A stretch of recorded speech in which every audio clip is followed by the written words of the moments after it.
Peace. What's up, everybody? This your brother, Mr. Holipsism. I'm here with Bell Thanos and Peace, Minister Dawood. everyone. Peace. Peace, y'all. This is the topic. We're going to make this short and sweet today. So let me give you a description of what we're talking about. The title is, Who's Going to Pay for It? Government's main source of revenue is taxation. In America, in addition to major income taxes, there are several other types of taxes: income tax, federal income tax, sales tax, property tax, estate tax, gift tax, tobacco tax, alcohol tax, hotel tax. The fundamental question is, when it comes to a nation, where should government's taxes be allocated? There's an old economic saying that goes, whatever you subsidize, you get more of. There's another old saying that goes, if you want to know where a person's values are, see where they spend their money. In America, when it comes to subsidizing Wall Street banks, corporations, big business interests, and the military-industrial complex, the government gets a blank check. But when it comes to the issues of health care and education for its citizens and a living wage, not minimum, then the question is asked, who is going to pay for it? In our newfound independent diaspora African nation state, will we value the health and education of our citizens, or will we value banks, corporations, big business interests, and the military-industrial complex? Or can a middle ground exist between the two and a balanced society be obtained? This is what you call a big boy discussion, so it's time to put your big boy pants on, family. One. Yo, I'm gonna call you back at one. For real. So there's a lot to unpack there. I want to get with each one of y'all take on the show topic and the description. What is your take initially? Ladies first. All right, thank you. So, based on what you said, definitely taxation for healthcare and education is a must. You have to put that first. All the rest, if it works out, great. If it doesn't, to be honest, I'm not going to be really butthurt about it. But as long as healthcare and education is put at the forefront, because outside of that, I mean, we don't want to take the risk of having another ignorant population, having people who can't afford to cover their own health, or there's no systemic healthcare system, universal healthcare system that helps them. So then our infant mortality rate is going to be really high, meaning our babies basically can't be born. They're going to be dying in childbirth, and then the life mortality as well, as basically how old you get, or what age the average amount of people is dying at. If that number is low, then that's going to look pretty sad and pathetic. The idea is that it extends with time. Excuse me. Like, people should be living into their 80s and 90s, and if it's if they have poor health, clearly that's not going to happen. So my priority, I have probably a biased view on this because it's going to be healthcare first, making sure everyone's taken care of, and making sure the populace is educated. So that's where I stand with that one. Minister Dawood? Uh-oh, what happened? Oh, he muted himself. Oh, yeah? Okay. Okay, so for me, well, first of all, brothers and sisters, most of these topics come out of a conversation, like I always say, that I'm having with Holip, where I say, damn, I wish we went live with this. And so we're going to try to recreate the fascinating back and forth we was having earlier, where I was just like, damn, we need to get this on record. But I must say that I am honored that we are being joined by our dear sister, Bell Thanos, because I know that she can add something to what we were saying. Originally, brothers and sisters, what we were talking about was, we were talking about how not to do the same thing in Afghanistan that we did here in America. So in other words, we did not want to bring the same compensation system, the same pay for health system over to a new black nation that we have over here. Now, as Bell astutely pointed out, I think what people don't understand is the two highest priorities for your citizens are education, healthcare. An educated and healthy populace ensures a strong nation that's going to last, for dynasties. But if you take out one of those two, if they're healthy but not educated, or educated but not healthy, then that's a very bad quality of life. So it is our position that the government should be involved in that. The problem with that is as soon as you hear that, if you've listened to any kind of news source in America, government get involved, makes your red flags go up. So in other words, you will hear that and you will say, oh, maybe that's socialism. They're trying to give out handouts. That's Barack Obama's Obamacare. And that's not what we're trying to say. So I think that we need to have this show to clarify what we mean, because I know that we've all been poisoned by Fox News programming to think that anytime the government gets involved in something, it's sinister, it's malevolent, and they're basically just trying to feed themselves. You got to remember, this is going to be a black nation where your people love you. Your people are looking out for your well-being. So anytime the government gets involved in this, it's going to be a good thing. We just got to figure out what's the right thing. And remember, brothers and sisters, how we start off is not how we necessarily will end it. So whatever system is in place in the beginning, I would hope that you came to the BAIO because you're intelligent enough to tweak things as time go along. I hope that you do that in your personal life, and I hope that you do that with us, because that's what we're all about. We're going to put a set model in place, but it's going to be adjusted and tweaked over time so that it can get better, and that, ultimately the people win. So that's what this conversation, I think, is about. My take on it, this has always been a fascinating discussion for me, and one that I don't see going on in our community enough, probably because we're not used to talking about holding power. Right. Most of our conversations are reactionary conversations. It's like we're reacting to the system doing something to us, and then we're having a build and a discussion on that. But very rarely do you hear us talking about systems and rules of governance and stuff like that, because that's the conversations of people who basically intend to be in power and intend to empower themselves. So the whole conversation of government is fascinating to me. And fundamentally, where I stand on it is in terms of when I know that whether somebody is for the people or for themselves, when we start having these conversations, I notice that when people who are for the people will always put forth policies that benefit the people. If you have somebody that's putting forth policies that benefit big business and government and corporations and everything like outside of the people, which is based because the government is supposed to be the people. The government collects its revenue and its taxes from the people. The government doesn't generate it itself. So it's basically an outlet or a way for the people to organize themselves fundamentally. Right. So if people are paying into the government and the government is working against their interest, then that means you have people in charge who's not interested in the people. Right. They're serving their own self-interest. And they also want to set up a system with no accountability. Right. See, when you empower the people, when the people are healthy, when the people are educated, that's a checks and balances on your government. Mm-hmm. Because you can't run roughshod over them doing all types of stupid shit without being called on it because you have an educated population. Right. Exactly. So my thing is, if the people who say that they are making or forming or creating a government for our people don't put people first in their policies, then I say do not follow them. Right. They're disingenuous. So that's where I stand. Like fundamentally, I believe that the government is there for the people. There's no reason for a person to be a citizen of a government if that government doesn't take care of them. Right. Can I read a brief description? A brief description of what capitalism and socialism is? Sure.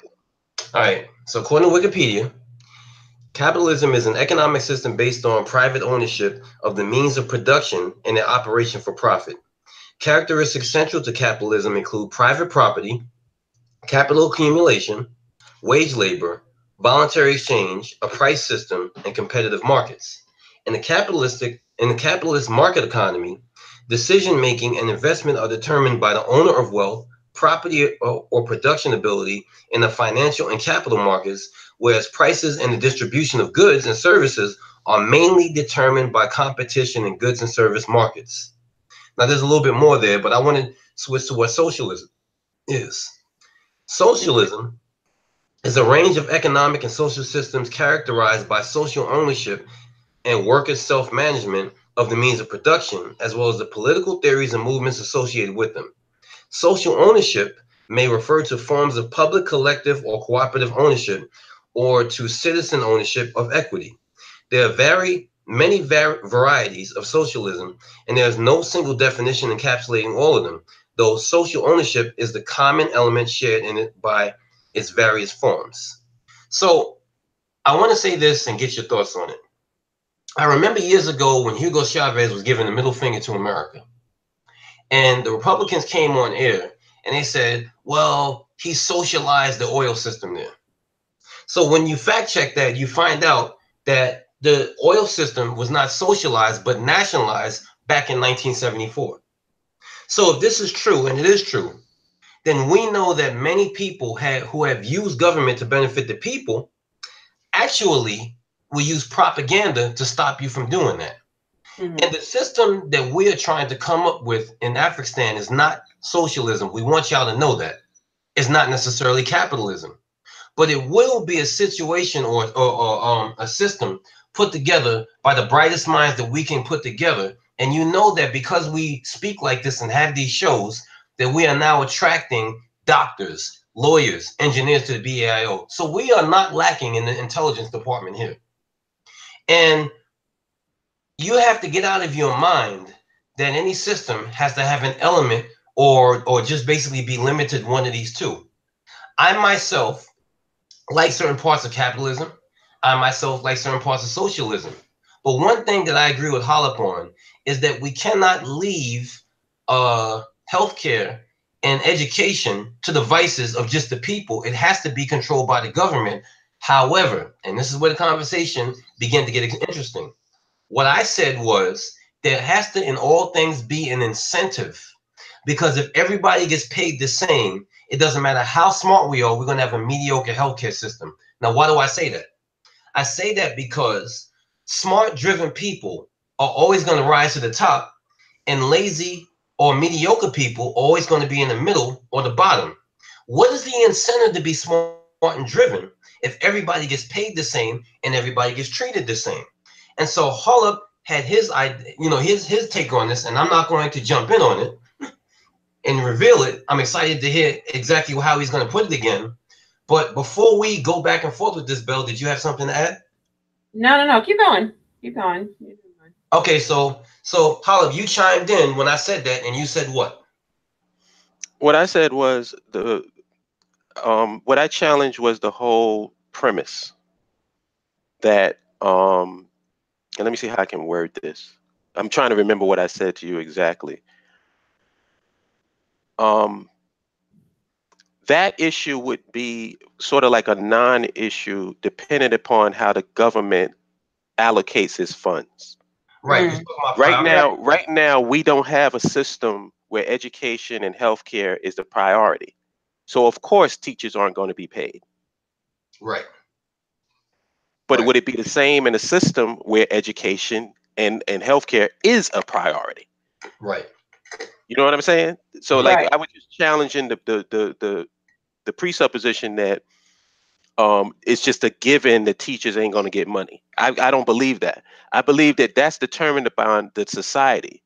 If the society puts education and healthcare at its forefront, then it's subsidizing those things. And like I said earlier in the description, whatever you subsidize, you get more of. So there's an incentive there for people to be involved in the healthcare industry. There's a incentive for people to be involved in what is the healthcare, and why am I drawing a blank on the other thing I just said? I'm losing it. Healthcare and what? Education. Wow, I'm just losing it today because I have so much in my head that I want to say. No, but no, it comes like exactly what you said. I say this in everything. When it comes to making choices, it doesn't have to be a choice if you know what your priorities are. Like, if you know what's important to you and what's important to the population and everything, like it's a done deal. Like, you know what to do. Can I ask y'all a question? Well, first I want to answer it first, and then I want to get your answer. when I think of what our government is going to be, you know what I think it's going to be? What's that, sir? A social democratic republic. Okay. I can see that. Because the thing about it, and I'm glad you made the descriptions of socialism. Oh, wow, this guy is back. Oh Who, yeah, the I yeah. Canadian already guy or we the already Yankee got we already got 13 thumbs down, and the show just started. guy? Oh yeah, he's This back. guy, yo, dude, you are so gay. You So, are I mean, you so know how gay, he did dude. that, right? So I'm watching because it was all done one after the other. That means he opened up this video Yeah, it's so funny that these guys are always complaining just about to homosexual agenda, and they the biggest hip homos hop. on the planet. But anyway, you know what? I'm not going there. I want to get back to my Them niggas point. is in the chat room too, son. Holy. Yeah, these dudes is gay as hell, man. What, you ain't got a life? Yo, but you know what though? You know what that shows you? This is a really good discussion. Right? Because I don't think they tried to bother us in the last few videos, but this one they really afraid of. So Well, you let's notice all talk. of the shows where we're not talking about the typical thing is the ones that they kind of attack the most. Like last time we had a show about STEM. It was yeah, STEM, and that's STEM, what he went hard and on. you going hardcore against science, And technology, engineering. engineering, and mathematics. That's what you're going hardcore on. But anyway, we only got a short amount of time, so I don't want to address it. Yeah. 20 email addresses. You are a loser, dude. Yeah. God damn, you a loser. Thanks for the But information, anyway, brother A. Yeah, Sharp. socialism. anyway, all these guys are clowns. Um, what I would say, my basic fundamental thing is, and like America, like when you make those descriptions and you describe what capitalism is and you describe what socialism is America a capitalist society or is it a socialist society? Guess what? It's both. Right, It's got elements of socialism and elements of capitalism. This is right. the argument that this is the argument that they always make against universal healthcare or single payer healthcare, which I want to ask Bell about this when I get through with this. Okay. Um, whenever you talk about socialism, they always bring up Venezuela, Right, right, right, right. but they never bring up Sweden, Denmark, Switzerland. Right. The functional Yeah, social. they never bring those up because those are not socialist countries. What they are is social democracies, which means you have a capitalist society with a safety net. You're not eliminating capitalism. Right. Mhm. Now, there's a difference between democratic socialism and social democracies, and that's I think the Republicans and the people on the far right don't make that distinction, so they try to make it seem as if it's one thing, and that's what poisons the well. Mhm. Democratic socialism is about eliminating capitalism. Nobody who's for single payer or universal health care or education or that is a democratic socialist. What they're saying is they want that social safety net in a capitalist society. They're not for eliminating capitalism. So it's very important that those distinctions are made because people just throw shit against the wall, like monkeys. It's like Alex Jones does it, and people who listen to him do the same thing. It's like, Bernie Sanders is communist. He's like, well, communist? Are you crazy? He's down with Mao. I'm like, come on, man. Listen, that's when you know that you've lost the argument. When I have to misrepresent your position in order to attack it, then that means you won. Mhm. Because I should be able to explain your position the way that you want it perceived and challenge it if I feel that it's wrong. But don't misrepresent somebody's position. That's why I always ask people, are you saying this? Are you saying that? Because I'm trying to get an understanding of where they're going before I come out with a strong argument against it. Right, right. But on that note, I want to ask Bell this question because you're in the industry. Mhm. Um, is there a difference between universal health care and single payer system? Yes. Well, I want to say I don't know all the schematics and the details behind it. Because when I think of universal health care, most people think the government is involved in both, actually, in both of them. Actually, no, I think they're the same now that you say that. Now I'm looking through it. They're the same. Now, this is odd that I don't know that much about it, mainly because I work here in the US and we don't have either of those. Right. I'm just like, damn, I know countries that do have it. Because is it France that has a single payer system or a universal one? To be honest, I'm not sure offhand. I can find out though. Because whatever they got, that is working. What's known, the biggest difference is, especially in America, obviously, is capitalism that runs ours. It's all insurance company first, pharmaceutical companies first. This drives up the cost. For the most part, you can get the medications. You can get the same exact medications, super cheap overseas. Oops, sorry. Oh, Belle, I found this. It says healthcare in France also requires mandatory health insurance. The Yep, French healthcare system covers both public and private hospitals, doctors, and other medical specialists who provide French healthcare to every resident in France, regardless of age, income, or status. exactly. So I don't know what that would be classified, if that's a universal or single payer. Not I quite sure. A gentleman in the chat room said that Deontay Ford said Japan has a single payer system.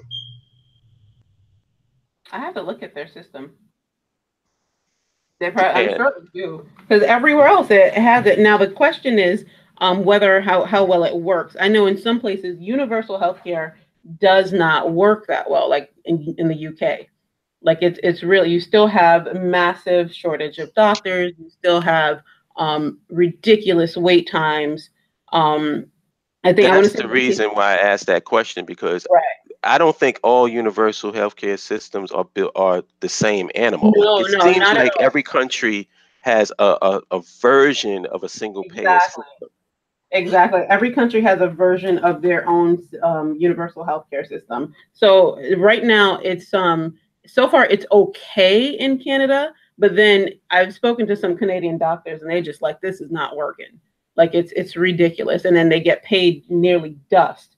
The one place I know where they got it right, and maybe more places too, France for sure, because the all the doctors are happy, the patients are happy, they get all these additional benefits, the doctors, that is, because that's going to be somewhat of an issue if you're doing universal healthcare system or single payer healthcare system. The pay significantly has to go down to the medical professionals. In the US, we're able to have such a higher pay, just because, insurance company and all this stuff, and all of our medical school debt, like we Right. can't delete that. Like we need the higher pay to try to survive, just to pay back the student loans. In France, medical school is free. Mm. You're a citizen, it's free. It's same education, and like they just built this system where it satisfies the people. Everyone has health insurance automatically. um, Everyone has health insurance automatically, and the doctors, they don't get paid as much as they would in the United States, but they get all these additional benefits and coverage that makes up for it, like in terms of, I guess, I want to say retirement planning, property investment, all that. And then Singapore has a similar to that, but Singapore has insurance companies, and they do it on, they combine the two. They combine government and insurance, but everyone's required to have a healthcare, savings account. Everyone has one, and the care you get can be at different levels. Whatever you can afford, you can get paid. So it's choppy wherever you go. Like what works, I just want the one that works the best for Thank us you. right I now. was That getting ready to say that what yeah, I look at is who's working and who's not. When I go and look at the World Health Organization and I look at the top countries, I think that that's what we need to be looking at as models. Right. yeah. We look at the top, and the top number one right now in the world with healthcare is France. There you go. One. And the thing that makes the biggest difference with these countries in the top, they are willing to change the system if it doesn't work.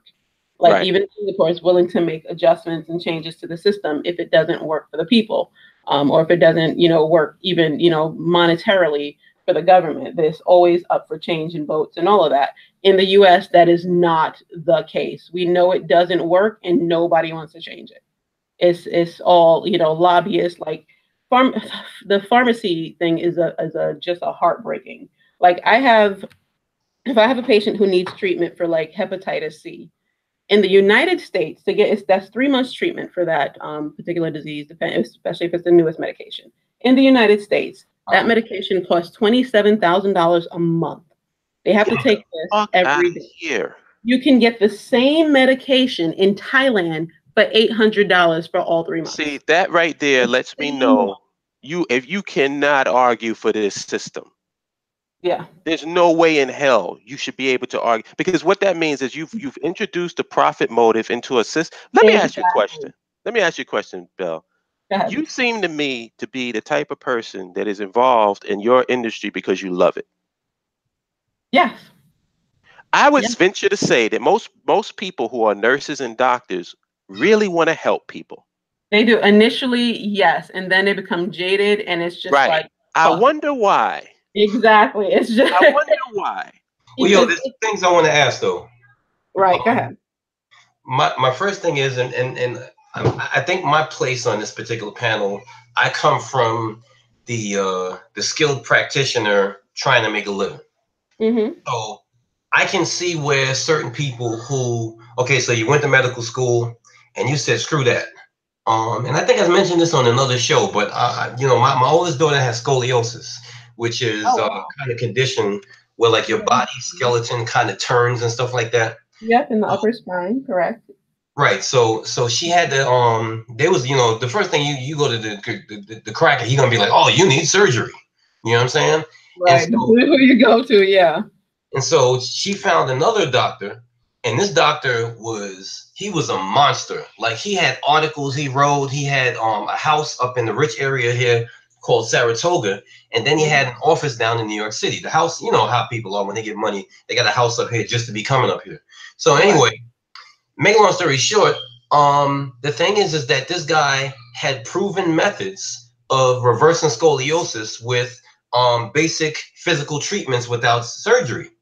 And he published peer-reviewed works that basically bear witness that surgery really is stupid and it doesn't work. So here's the thing. I want to be that kind of person, and I'm going to be that kind of person. Y'all saw I'm going to come out with my blog. How do we, in our nation, provide the incentive so a person wants to be a monster like that? Because I think that when you think about places like Canada where they say this healthcare is not working, I forget exactly what country you said, where they said this universal system is not working. Yeah, UK and Canada. Right. I think that the reason being is there's really no incentive. There's no monetary incentive. There's no kind of incentive. So, in my industry, Bella, and as I'm sure is in yours, lazy people totally outnumber the driven people. And so almost everywhere I go, I have to curse now because I'm subcontracting for a guy that has multiple customers in very rich places. And he had this lazy bastard working for him for like 4 years. So every time I go behind his work, I just see all sorts of shortcuts and failures and lazy stuff like that. But they was just paying him. So he didn't have really no incentive to, you know what I'm saying? He didn't have no incentive to be a good person at what he did, a craftsman, other than his own personal integrity, which if you just paid me, I still would be good. Right. So the thing is that what can we do in the governmental system of education as well as healthcare? Because again, when you and our good sister Baden's mommy was talking on that show, I was jumping up and down on my seat because I really wanted to be a part of that panel. Because what I feel is that the reason why a lot of Black children fail in school is because the teachers don't give a damn. They really don't. And the teacher, went in to help, and you're right. It's like at some point they became jaded. They have almost nothing to work with. Over populated classrooms. The education system's not backing them up. It's just so it's like you give up. It's like that really breaks your spirit. Can I address that? Sure, big bro. I don't think it has to do with the industry itself. Like, I don't think that the problem, like, it's not, if there's lazy people in this teachers, I don't think it's the teaching industry, education industry that's the problem per se. Remember, these industries don't exist in a vacuum. Right. They're still within the context of the American system. Right. The American system does not value education. It gives the educational budget next to absolutely nothing. Truth be told. They don't fucking care. So what you're getting is a result of that. you're getting lazy people who don't give a fuck because the system doesn't give a fuck. But turn that around in our system or any other system on the planet where they value that. Do they have a big problem of lazy motherfucking doctors? Nope. Lazy motherfucking teachers? They don't have it. It doesn't exist. Mm-hmm. So my thing is more of a systemic issue than an industry issue. Yeah, it's part of the system. Let me address something real quick that's being said in the chat room. I'm trying not to be disrespectful. Mr. War Secrets, when you come here, we already know school starts at home. Oh, he's answering a question someone else. Well, he did say school starts at home, but go ahead. Sorry. Yeah, we know that he said it's an excuse for that. We know it starts at home. What I'm trying to say is, I want to put together a system that inspires people, more people than not, to be good, to be exceptional at what they do. If there is a system in place that rewards, beyond the normal compensation for you to be good, you're going to gun for that. If, for instance, like, I believe Ivy does Forex and works in the financial system. And what you find in a financial system, whether it be in financial money management, Forex, or whatever, there is so many incentives for you to do a better job. So every day that you come to work, you're like, oh man, if I do this, I'm gonna get a $2,000 bonus. I'm gonna get a $5,000 bonus. I'm gonna get, you know what I'm saying? Whereas there's other places where you're expected to just go to work, do a good job, and you're gonna get a pay increase every year. What we're trying to do in certain industries that are more important, because remember, this is a foundational cake that we're building. So Holip build on the bottom of the foundation said, we don't prioritize education. I agree. Bill agrees. So now that we understand that, what do we build on top of that? We build, if we do prioritize it, how do we prioritize it? And I think that we prioritize it by making an incentive that you are rewarded for doing certain, you know what I'm saying? So it's for being exceptional, and you're then not necessarily punished or penalized for not being good, but your pay rate stays the same, your compensation stays the same, and your quality of life stays the same. We, you know what I'm saying? We want to put together, yeah, I know, $10. We want to do something that encourages you. What'd you say, sis? No, keep going. I'm laughing at you guys. No, because I'm talking, but at the same time, I'm seeing all of this. Yeah. So it's like, listen, we know education starts at home, but at the same time, you're not sending your children, like, to borrow something from Holip just a second ago, you're not sending your children into a vacuum. What they are teaching at school should inspire your child to go home and challenge their parents. Can I challenge this whole education starts at home shit? Yeah, go ahead. I don't fundamentally disagree with that statement. The problem is, where are we talking? Because in America, how the education going to start at home if both the mother and father are morons? See, this is the thing that I want people to understand. It's like, you make these statements, you got to understand that you're living within a context. Until you can control the context, these statements are empty and meaningless. Education starts at home. Yeah, but the mother don't know shit, the father don't know shit, and then what they're going to expect to teach the kid? Exactly. We got to have an educated population. Then when you have an educated population and you make the statement, education starts at home, the child is born and raised in nationhood at home, then it makes some fucking sense. Right. It doesn't make any sense when you live within a context that you don't control. Right. Yeah. Right. Yep. So let's stop it with the catchphrases and the buzzwords, and can we just show some nuance in our thinking? In addition to that, brother, here's what I would say also. You got men and women who are spending inordinate amounts of time trying to make enough money to survive here. Then you got to come home tired as hell, getting your ass beat by the white man all day. Educate your children? Right. Who's going to do that? Who's doing that? It just sounds good. It sounds really good. Education starts at home. Wow, that sounds really good. It's an empty, meaningless statement within this context that we living in right now. If we really serious about education starting at home, then we would have our own nation, our own educational system, where we can have adults, where if the mother is trained and educated and she's home, then of course she can pass that education on to her child. Right. But how many? What you this family that you talking about, where the mom stays at home and does the cooking and the cleaning, and the guy goes to work and brings home the bills? Where are we? The 1950s? Have you been? This is 2018 going on to 19. Do you guys know what you're dealing with right now? Exactly. That's Yeah. very rare. Very rare. I Very. mean, he does, you know, he say they shouldn't be having kids, but truth, like, how are you going to control that? More How are moralism. you going I to can't control take that? the Like, really moralist, think man. that through. How you intend on controlling how people conceive? You know, That you what you call it. you cannot. Go ahead, Bill. I'm sorry. Oh no, you go ahead. I mean, what China had that rule, you know, like only one child. Like, Yep. are we going to pretend that much? Like, that's like that's a Has whole there nother. ever been a society to stop people from fucking? I just want to know, like, has that ever happened? Because you, why is it that people think that because a law is passed that means something?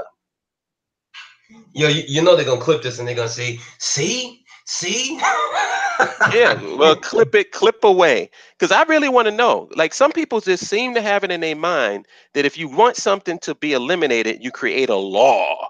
I want to ask you a question if you think that's true. If we create a law saying that gravity is illegal, is your black ass gonna walk off the side of a building?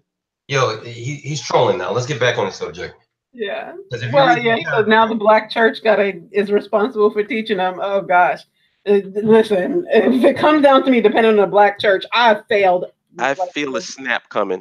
Ridiculously. Yeah, I do too. No, I actually want him to. I want him to listen. I think this is this person probably haven't heard us before. Probably. Because I haven't heard one excuse that we've made. Nope. There has not been one excuse being made on this phone today. So if you're hearing excuses, then I think you probably need to check your ears. Word up. So control the context of in your environment, and you can control all of that. And until that's the case, you know, like, forget it. You're just going to be. I really do believe that a lot of the problems that we are experiencing is a result of us not controlling the context. Because, like, what everything that Minister DeWoo said is 100% correct. You have a system where it produces lazy, shortcut motherfuckers. Look at, you got the laziest shortcut motherfucker as the president. Yeah, saying the least, right? Yes, sir. I mean, that's why I always said Donald Trump is the president America deserves. I don't understand why everybody's acting as if it's some, outrageous anomaly that this guy is the president of the United States. It makes perfect sense that he's the president. Right. Perfect sense. It's not confusing at all. If you really want to, if anything, to have a president who's intelligent, who cares about the people, as president of the United States would be more strange and odd than having a Donald Trump. No, you're right. That would be like so completely off the charts. Like, what? Right. What's happening? Oh, you want to pass legislation that actually helps the people? Oh, that dude will be out of here quickly. Right. You think JFK got it bad? Yo, we're losing the race against dislikes, my man. It's like 38 to 20. I take that, son. It's more, actually, I think it draws more attention. Like, people I take it as a badge of honor. I take it as a badge of honor, because whenever you have because when people go back and they listen to this broadcast, the only thing they're going to hear is us talking about systems, talking about structures, talking about how we want our government to be. They're not going to hear no coon stuff. They're not going to hear nobody misleading the people and all this bullshit. Right. So keep hitting the dislike button, keep creating accounts, keep showing that you have no life. Keep doing it. How is that hurting us? We're making more progress every single day. Oh my gosh. Every single day we're making big progress, not little progress. We're getting big league professionals joining our midst every day. Yeah. So what are you actually doing besides what? At the end of the day, we're going to have a nation on the continent, and at the end of your day, you're going to have a hot rag and some baby oil. So knock yourself out. Yo, so let me ask you. Go ahead. Because you was talking about the healthcare for a little bit, or you want to go into something else? Oh yeah. The other thing I wanted to talk about is I wanted to ask you, Bill, before we got into sidetracked, and I'm sorry, but can y'all go, Holip? I know I said what I said, but I think we're gonna have to go an hour and a half. Okay. Like, you knew I knew that, right? You did. You did. You know how I do. I'd be like, oh, I only got a little bit of time, and then next thing you know, it's 5 hours. But like that energy. But sis, here's what I know. Okay, I am in electronic security, and the majority, all of us in electronic security would tell you that our greatest customer is hospitals and healthcare facilities. Mm-hmm. So I get to see a lot of activity while I'm either securing doors or setting up panic buttons or whatever. And those of you in the chat room, you don't realize how much drama goes on in the hospital that people need. Like on any given floor, you can have like 50 panic buttons. That's how real it gets. Mm-hmm. You know what I'm saying? Like these people get turned up when you tell them they can't go see their loved one or they got to pay $12. It's crazy. So either way, one thing I do notice is this, and forgive me, y'all, but I got to be graphic here. One thing I notice is that once a week, a super duper turned up pretty looking woman comes up in there with a briefcase on wheels and goes into the doctor. Oh, geez, that's the nightmare patient. Don't describe that. That's a nightmare. Well, actually, no. You know what this is? This is the saleswoman. Oh, that one. Oh, yeah, that's common. Yeah, the medical supply sales and pharmaceutical sales. Yes. Oh, yes, they're all up in the place. And I realized that I have not seen an unattractive one yet. Not yet. I mean, you're talking about head down to her back. You know what I'm saying? You know, like mascara, bright lipstick, like, you know, push-up bra. You know what I'm saying? I'm at all of that. But and you're right. All the reps I've seen are so done up. But again, pharmaceutical companies, you know, like they make big bucks off of all of us. So let me ask you, so I guess my question to you, sis, is do the doctors get incentives for selling certain medicines? Or is it the hospital? You're not supposed to now. Well, the hospitals don't. Private offices, I can't really speak on other. It's really illegal. We're not supposed to accept anything that's value over $25. Legally, you're not supposed to do it. Do some doctor's office do it? Probably so. It wouldn't surprise me. But pharmaceutical companies really try to, and not just them, medical supply companies, and you know, where people who just create devices, or like when I worked in neurosurgery, we had a lot of reps. We just call them reps. All of them are just the same. Right. We had a lot of reps that come through and we'll just show off the new tools, and new, you know, just the new fun tools and toys that the surgeons could use to work with. Right. And they come and they'll offer to buy the whole office dinner and catering. Yep. Yeah, they always do catering. So it's just, you know, like they really just try to sell you, really want to like grab you into working with them to do their product. It's all these additional incentives. Now it gets crazy. Like I've seen some crazy incentives. I used to work at Hospital for Special Surgery in the Upper East Side, New York. And that hospital was a whole nother trip of the offers they would get. I mean, these people had like jet access. Like these people, you know, like there was companies like, if you want to fly our private jet to wherever, you can go here. So it was just like, damn, like y'all giving it out like that, like, you know, like they can stay in all these crazy resorts. You're not supposed to, but there's a lot of, you know, backhand deals that go on too. Now, thankfully, for the most part, this shouldn't affect the patient, but if the device is defective, obviously it would. If it ends up going into recall, which does happen, obviously it would. But also that's where you get into like the new products of biomedical engineering, what's coming out, and they're usually trying out stuff. So it's just, you have to make it known to the actual person that you may very well at risk be a guinea pig with this new technology. Now, there's always research behind it on how it works, but how well it works, if it's, you know, if it's going to manage the actual problem, that's the idea of it, but it's not always guaranteed. So as long as the surgeons and everything makes this known, makes this, you know, make sure the patient is very much aware of this, like, hey, we are trying something new, nothing's guaranteed, then, you know, like then that'll be, the patient will understand and they can make the decision, hey, I want to take part of this, or I want nothing to do with this. Let's go what we know could possibly work. I don't want to try anything new. But yeah, so those reps, they have big game when they come in. And it's funny because you get a certain energy when they come in. It's like, you know, they're coming to sell something. So a lot of the times the doctors would get annoyed when they see that. It's like, oh God, they're going to offer me something that I may not very well be able to resist. Right. And it's like, you can't really just throw them out because you're a professional, they're a professional. So, you know, they try to set times when they can meet, but it's always for a product, to be honest, in my opinion, that isn't absolutely needed. Like if it's a pharmaceutical rep in the US, we have over like our medications, you can get the same medications like overseas for next to nothing. But in the United States, like they're always pushing the new product, and it's like they're up pricing it so much.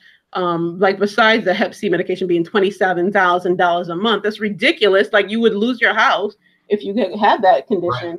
Right. But besides that, like they have like even blood pressure medications. Like you think it's nothing, but they'll have like the newest pills that may cost $350 for a 30-day supply. The same medication in France you can get for 10 cents a pill. Damn. So yeah, so it's just like, what the hell? Like why? Like where are you? Like what is happening here? And then they say over in the US it's because, you know, pharmacy is such big business. They have the lobbying power. If Medicare literally tries to say, okay, we need to cut pharmacy out of some of these deals because they're raising the cost of healthcare. Oh no. The level of lobbying power they have in government, forget it. They're not going anywhere. They make billions off of all of us. It's absolutely insulting that a life-saving medication like an EpiPen. An EpiPen is a life-saving medication that people who have deadly allergies need. They are allowed to have people pay $600 for their own private pen. That is disgusting to me. So I'm like, God, so in a life or death situation, if someone doesn't have it, and that the pen only works, it's only good for one shot. So that one shot is worth $600. It's actually good for two, but you got to know how to take it out and use it. There's like a certain trick to it. But which segues into something, Thell, that I want to ask you and I want to ask Minister. And actually, I would want to ask everyone in the chat room too, because they can chime in on this. Go ahead. Is it a political issue or a moral issue that there's a profit motive in the healthcare industry? It's moral, without a doubt. I want to say hell, a bit of both, but moral more so. For me, it's moral. To me, it's a moral issue. I don't believe, as a principle, that there should be a profit motive in healthcare. I don't believe it. When you say profit motive, please explain that. She just did. That story that she just gave is exactly what I'm talking about. A life-saving medication. So someone take, eat something with peanut oil in it, and they have a deadly allergic reaction, anaphylaxis, where their throat is closing up, their face is swelling, and for them to have that EpiPen on them at the time, it's the value of $600. So and insurance companies are not paying for that. The medical insurance companies are not paying for that. They're like, no, this is ridiculous. So the pharmaceutical company is like, well, this is what it is. And the government, they had the government step in. They was like, nope, it's staying that price. Let me give you another example. Let's say that tomorrow they develop the cure for AIDS in the form of a capsule. You know what would happen?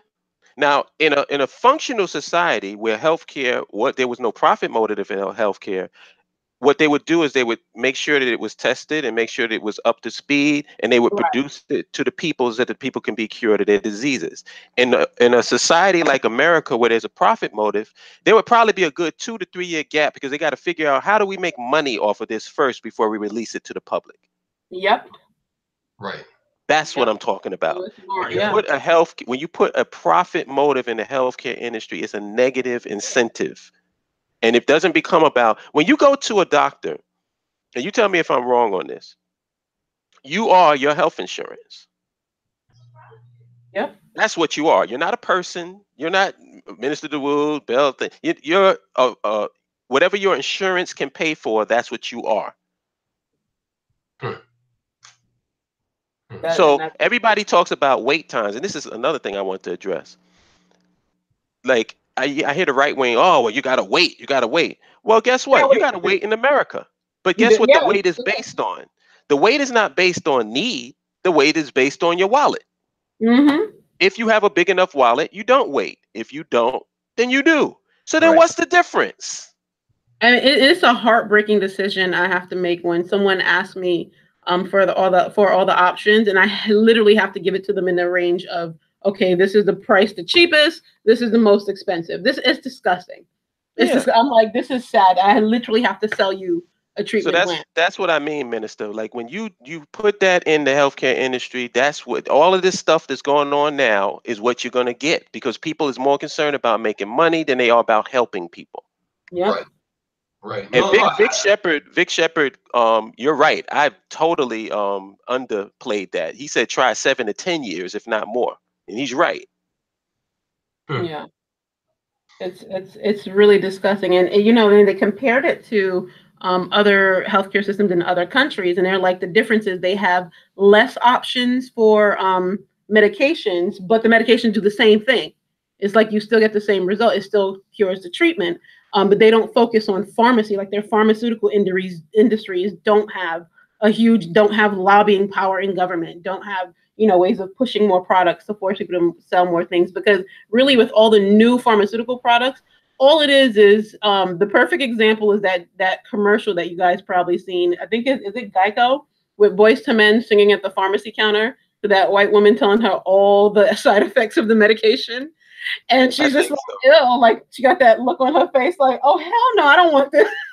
And, like that's what it is. It's like pick your poison. The more products they have, it's just the more side effects, and then it can mix with other medications. It's a nightmare. And so, as providers, we have to stay on top of what's new out. What are they promoting in commercials? Okay, well, what's the side effect risk? There was a medication. It was called, was it Genomat or like Januvius? One of those for diabetes. You know what the side effect was? You What's that? lose your legs. It causes like gangrene in your feet. Oh And Lord. Oh my your God. fucking leg. Who wants that side? And it happened. That was one of the biggest risks of a side effect. I was like, why would you create this drug? Like, take it off the fucking market. So now it's been recalled, thankfully. Like, no, or it's actually no, it's still out there. It's just we don't prescribe it because no one's trying to like. Can you imagine? Can you imagine? Like, who wants to wake up and deal with that shit? Yo, that used to be like a joke. We used to use Yeah. back in the day. I used to get drunk. You'd be like, imagine you smoke some shit and your head explode. The ultimate high. Now you got the drug that makes your legs fall off. Yeah. The ultimate high is like that scanners where your head just explode. You know, I want to ask this guy War Secrets a question since he's in the chat room. And you know what? I agree with you, Bill. I think it's just not being around us. And not here. Yeah, I Because try to. I'm hearing a lot of old ass antiquated talking points that don't apply to us. Right. But my question is, yeah, War Secret says you do realize you're not the only smart person in the room, right? Good one, Mr. Cat. But what my question is to War Secret, I want to ask him. There's a small contingent of us who want to go. Actually, there's a small contingent of us who's going to Rwanda in February. Are you going to get out on the runway and prevent the plane from taking off? I'm just asking a question, because, and I also want to know who asked you to go to Africa. Everybody keeps thinking that people is going to have some reverse transatlantic slave trade and we're going to drag niggas out of their houses and send them to Africa. Nobody wants you to go. No, some of you are better off here. I'm telling you. You are America's cash Oh, cow. You know how we decided we was all going to go to Rwanda? Everybody said, yo, I want to go to Rwanda. There was not one person in the BAIO that said, yo, listen, motherfucker, you better get that plane ticket and get your ass on that plane, or it's going to be a problem. You don't want to go to Africa, stay your ass here in America. Nobody cares. Nobody wants you there. Right. Nobody wants anybody. The only people we're grown people, we're adults. People are doing what they want to do. Anybody's talking about Africa, trust me, they want to go. Anybody not talking about Africa, trust me, they ain't going. So why are we even having this discussion? I mean, it's like, you know, in all fairness, brother, you missed a lot if you keep coming around us. So we're not going to regurgitate the fact that we're going to have satellite communities in America. Yeah, go back and re-listen. So. Exactly. Like those are entire shows we had to do over the course of 2, 3, 4 years. So we're not going to go over all of that. That's the only reason why we're not addressing that when you say it. Because if you think that all of us are just going to be airlifted out of here and go to the continent, then you really haven't been listening to us. And if you haven't been listening to us, that is not your fault. It's not our fault. You just came into contact with us. But what I would suggest, take the time to listen. Go ahead. exactly. What I would suggest is if you go to our past shows and get yourself up to speed, because we're at a level now, and this level took us a couple of years to get to. And what we're talking about now is where is built based on that foundation that we built years ago. So if you don't even know the foundational material, is basically like you being with doctors in doctor school in their 5th year. Like, you know what I'm saying? Like you can't hang out. I'm not saying that you're not intellectually able to hang out or anything like that. But what I'm saying is that you don't know what the BAIO is trying to do, because if you're sitting here advocating for us being in America, you don't understand that we already have a contingency to build something in America. We already have that. And we're in the process of doing it because we're having meetups. So when you come here and you say, why does everything have to be in Africa? That means you ain't been listening to us. You have no idea what we're talking about. Right. Because nobody said that the title of this show is why we got to go back to Africa. Nobody said that. Yeah. And you come here assuming that. So now, what else? Say what? You know what else though? What's that? I'm sorry. Go ahead. But either way, it's like you come here assuming that, and I kind of feel sorry for you because you don't know what you're talking about, because you're coming here armed with all the stuff that I grew up on in the 90s, and you don't realize that we're not there no more, son. Yeah. We're not there no more. Yeah, what he's saying is there's basically prerequisites to be on this topic. The prerequisites are previous shows. This is basically an advanced level course. And to be in an advanced level course, you had to have taken the earlier courses to understand what this discussion is and how we got to it. Now that I've stopped my laughter, I want to make this point. I think my biggest problem, like, I don't have a problem with somebody that doesn't know know who we are, and you're coming in. What my biggest problem is how are you going to form a really, really strong, passionate opinion based on absolutely no information? Yeah, so you just come into a forum that you know nothing about, and you just start spouting off passionate. We gotta do. Don't you need to read the room first? But you know what though, son? That's the holdover the Blog Talk environment. If you think about it, that's how we used to get down on Blog Talk. You would just jump in somebody's chat room, hear 3 words, and be like, "Nah, f that. It's about this. It's about that." And what you don't realize is this is a different forum, and in this forum, you have to have had some previous brush with us to even talk to us. You know what I'm saying? But you don't. Bell, please tell me that Admiral Medjay is not telling me that he hasn't joined the BAIO. Oh my God, I'm gonna choke him out. I'm gonna come to Paris. I'm not even looking at my screen because I know I'm not reading that, right? That's just a mirage. Admiral, I'm gonna choke you out, and I'm coming to Paris. I'm coming to your house, and it's done. Like the answer to that question is hell, fucking. If you haven't had the energy to join that free website, are you serious, dude? Come on, Admiral plays games. He plays games. You see, and I know he's trolling me. He's trolling me. That's my brother right there. He loves trolling me because he knows what triggers me, and that's gonna trigger me right there. Can I go on the Rwanda trip without joining the BAIO? Are you fucking kidding me? You laughing now, yo. You gotta be trolling me. He laughing. That was a good one, though. I give you that one. That was good. I'm gonna put Admiral. Isn't Admiral a jet engineer? And he's just playing games with us every time. He's laughing. He's laughing. Yeah, he's just always doing that. Like, really? Oh my God! He knows how to get me. I give him that. He knows how to get me. I just checked out War Machine's channel, and he's one of those Tommy Sotomayor black. Oh, there we go. That explains everything.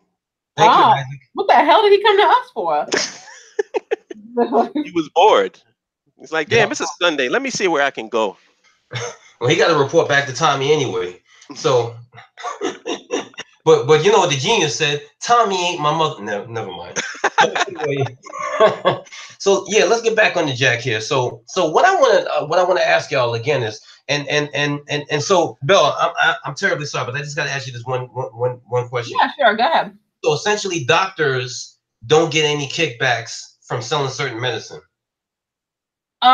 Officially, they are not supposed to. No, on the books, they're not. Now, I can't speak for, like, many doctors do shit off the books. Like, I have not worked with, not that I know of, but many of them do stuff off the books. Like, stories come out all the time of stuff. But So, I guess there's an ethical reason why they can't, right? So yeah, there's an ethical reason. Yeah, you can't. It's basically, you can't make the decision on behalf of the patient based off your monetary profit. It's not, like, you could be causing them harm, especially if it's if it's a device that may very well not work, and you took it anyway because someone offered you, to use their private jet to go anywhere. Like that could be a problem. Right. Let me give you an example of what I mean by context and how laws are basically meaningless if you don't have the proper context. Yeah. The big thing in computers, they say they don't want you to download this illegally, right? Right. We do downloading, pirating this and that and that. Right. But if, let's say, you go and you download Real Player or some player on the first thing they ask you is, do you want to download this, so you can make all the laws you fucking want to. If the context is conducive to people stealing, then guess what? People gonna steal. Yeah. Yep. That is true. It all depends on what the value system is and the context that you create. That's why these conversations are very important that we're having right now.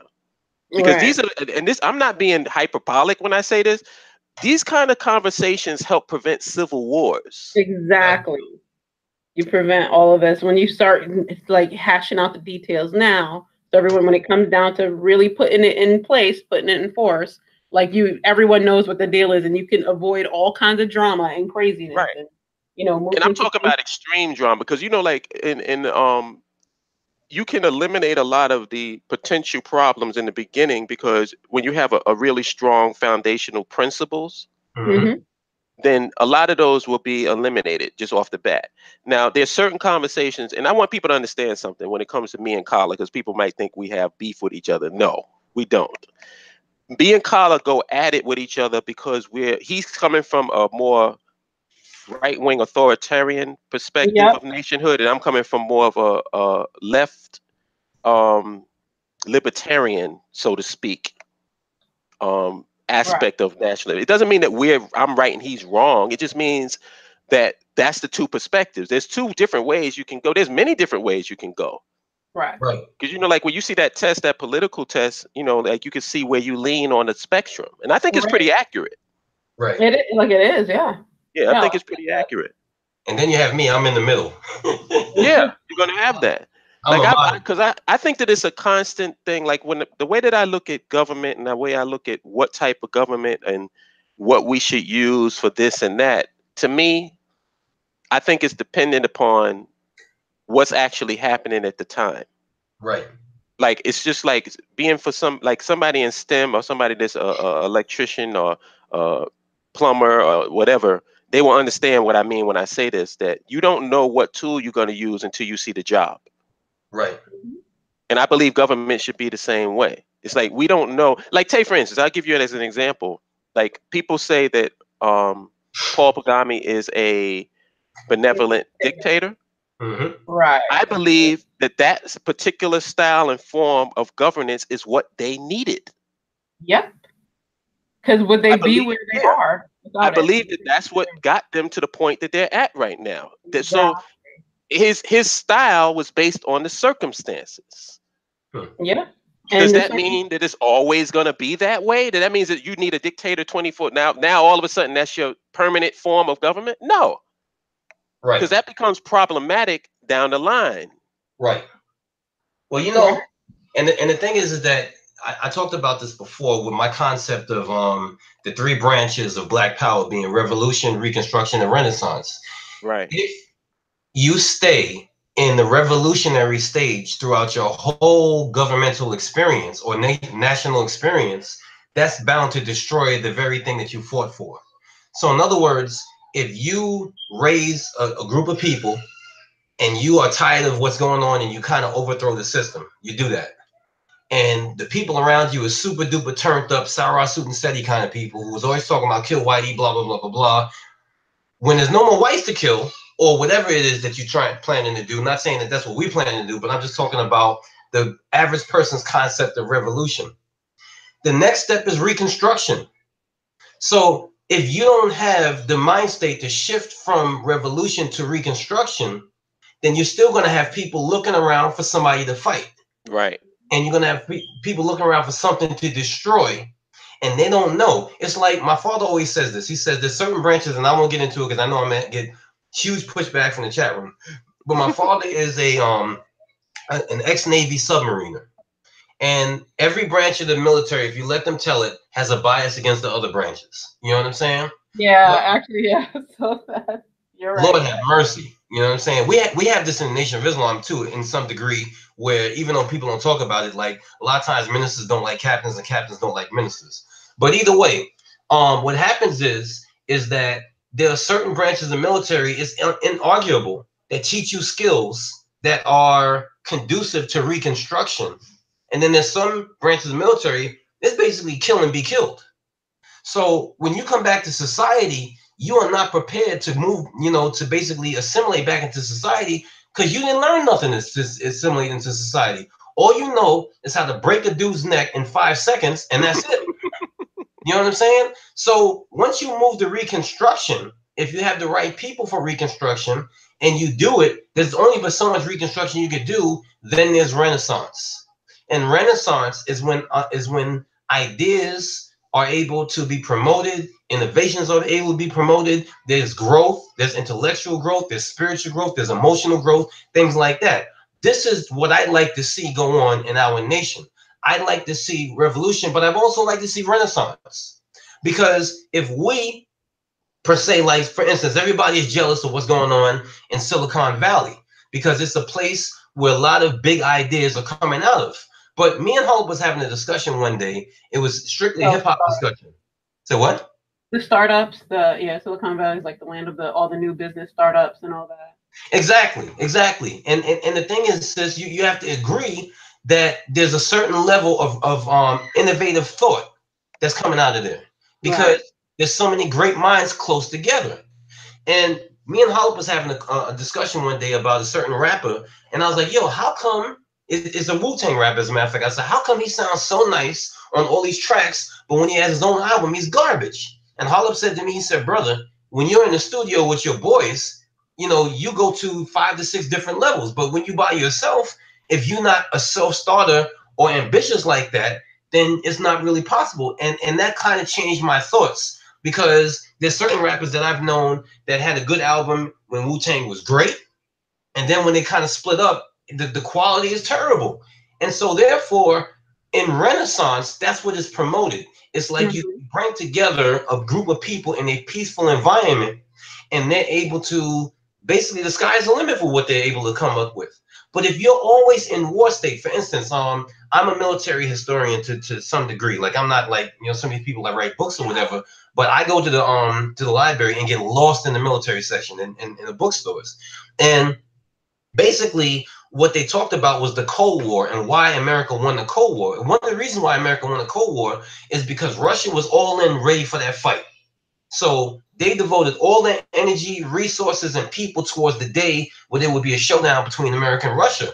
America was fronting like they was all in on the fight, but in reality, America was devoting, 3/4 of their resources to economic and mental growth. So eventually, Russia came down. People look at it as just a political situation, but really it's a resource situation also, because the country itself came tumbling down because these people was back in the Stone Age is what they thinking. And so we want to be able to have something where we deal with all 3 levels, the revolution, the reconstruction, and the Renaissance. And I think that is where people are getting lost when they come in the chat room and they don't know us. They expect, when they see red, black, and green and the flag and the sword in the middle of it, they think they're going to hear something revolutionary. We're going to be talking about, we're going to kill these, you know what I'm saying? And in reality, no, you're in the wrong place, dude. We are at the reconstruction phase. We've already been to the revolution stage in the 90s and the 80s and 60s and the 70s. And now we're talking about reconstructing. That's what we're talking about. Right. Yo, can I say something that Adrian A says something, and I wish that I was near him because I would give him a hug. What is it? Go ahead. He said, "Why try to change other people's behaviors or mentalities by appealing to their hearts and minds when you should be trying to remove these people from the environments that breed those problems?" Word. He Exactly. said, he said also, this is like washing shit off your hands, dipping your hands back in shit, and asking why your hand still has shit on it. Yep. He just gave a whole, I the wish I whole could give I wish I can give him a fucking hug because he gets it. And you'd be surprised how many people don't fucking get it. Right. yeah, a They lot. just don't get it. I've been making that point over and over and over. You got to control the context. The whole purpose Mhm. of nationhood is us controlling the context of our reality. Right. Right. So to not control it's like we want to argue right now in America about who's the most well-behaved slave. Mm-hmm. Basically. That's actually Mm-hmm. a discussion. Yep. Well, I'm highly educated, so I'm definitely a better slave than that person over there who's into public school. Uh, one name comes to mind in particular. Oh, this you want to stir it up, don't you? Stir in the pot. I'll give y'all a hint. There's nobody is down with us. But this oh, I'm watching. Get out of here, yo. Anyway, so let me ask you this, and this is a question I wanted to ask because I have this book and it was called The Rise and Fall of the Nazi Economy. It's a kind of a big book, but man, this book is great.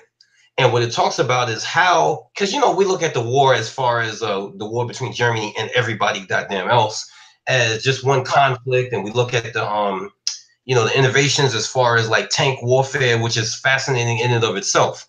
But what I was fascinated about was how did Germany go from an economic depression to becoming an economic superpower for the few short years where they participated in the war.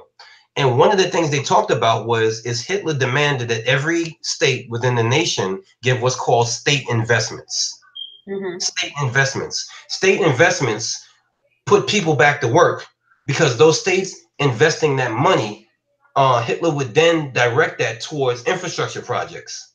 And what the book talks about is how roads were being fixed, bridges were being fixed, homes were being fixed, and things like that. And so I remember listening to right-wing radio years ago, and they were talking about Barack Obama.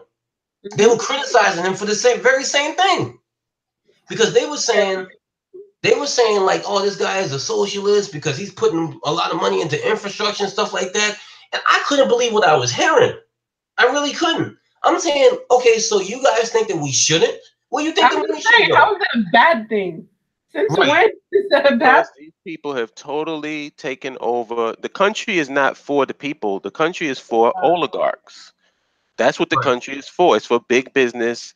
That's the reason why I said you'll never, when you talk about a war or some intervention, there's going to be a blank check. Nobody even questions. And I made this point before. How can you say on one hand that Trump is a maniac, and then unhinged, and that he has control over the military and the nuclear button, and then give him an $80 billion increase to his military? Hmm. These same people that's calling themselves the resistance against Trump voted for him to have this increased military budget. So Right. is that not talking out of both sides of your mouth? mm-hmm.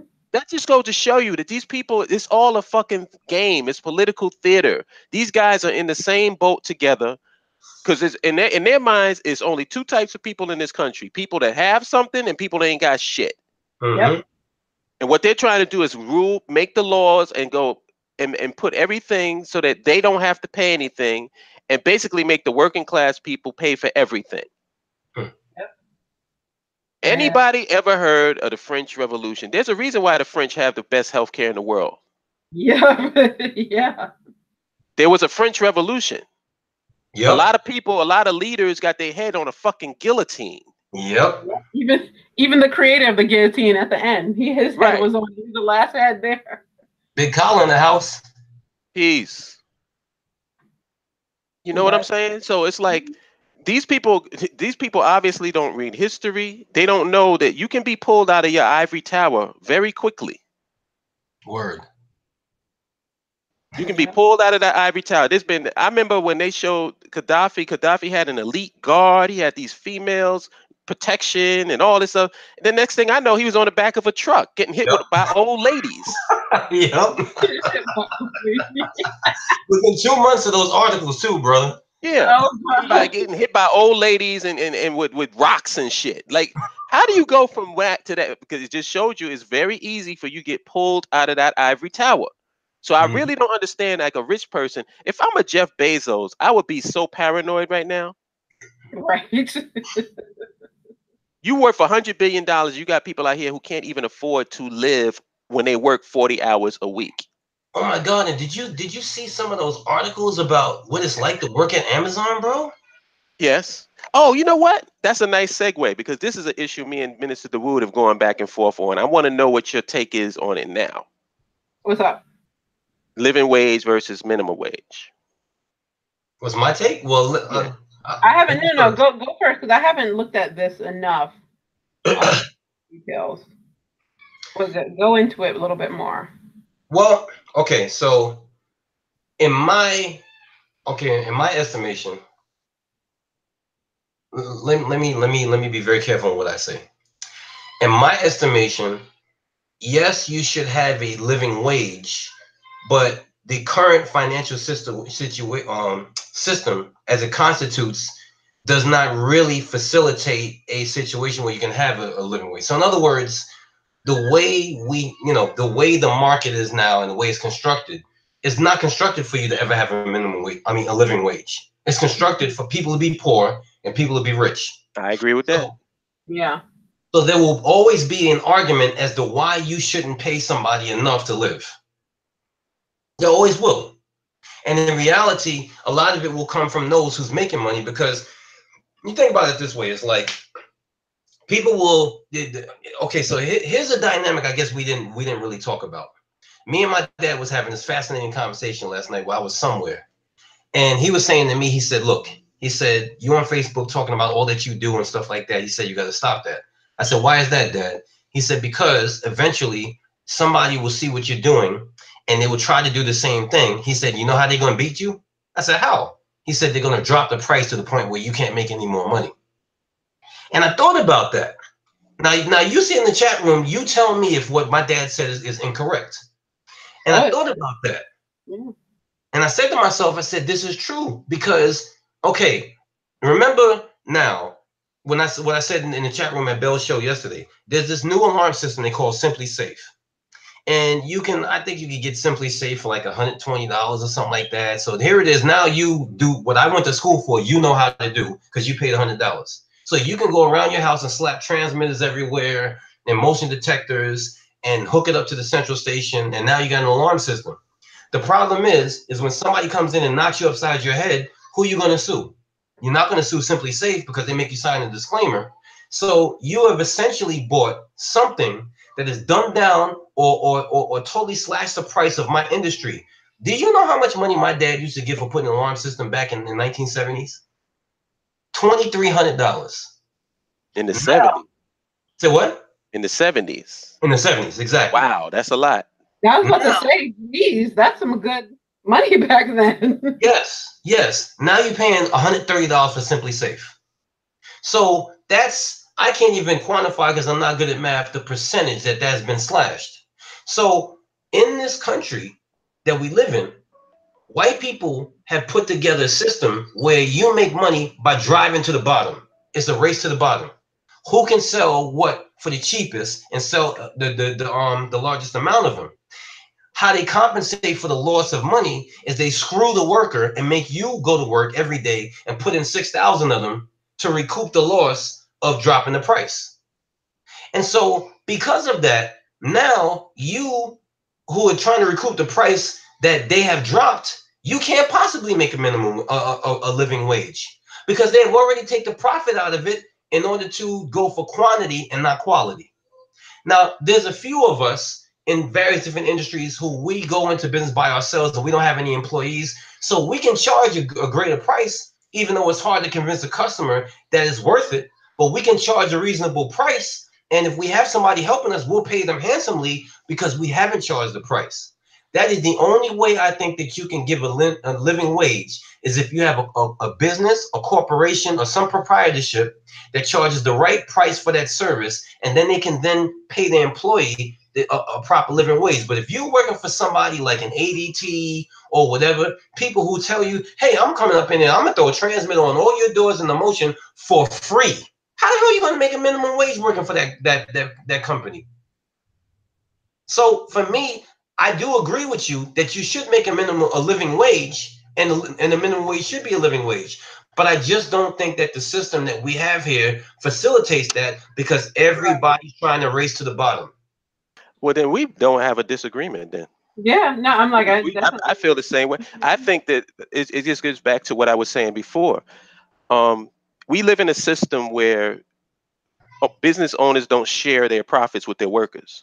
Right. Oh yeah. Right. So as long as you have, as long as that's the dominant mentality, then you're right. There's never going to be a living wage, because you do not have to raise the prices of the items to pay for your workers.